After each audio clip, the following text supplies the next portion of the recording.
So JavaScript has built-in types like number, string, boolean, null, undefined, and object.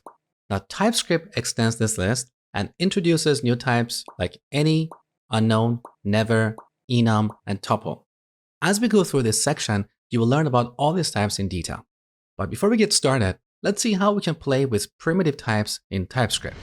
So back in index.ts, I'm going to delete all this code and declare a variable called sales of type number and set it to a value like 1, 2, 3, 4, 5, 6, 7, 8, 9. So once again, we're annotating or explaining the type of the sales variable using this syntax, okay? Now in TypeScript, if you have a large number, we can separate its digits using an underscore. That makes our code more readable, okay?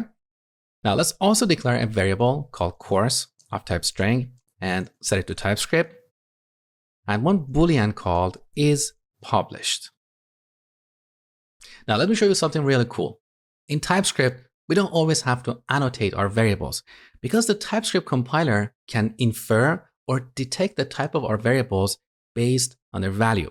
For example, because we have initialized this variable to a number, the TypeScript compiler knows that this variable is a number, so we don't have to annotate it. So if we remove the annotation and hover our mouse over this variable, look, we can see that sales is a number. Similarly, because we have initialized course to a string, we can remove the annotation, and once again, we can see that course is a string. And one more time. Now, what if we declare a variable like level and don't initialize it?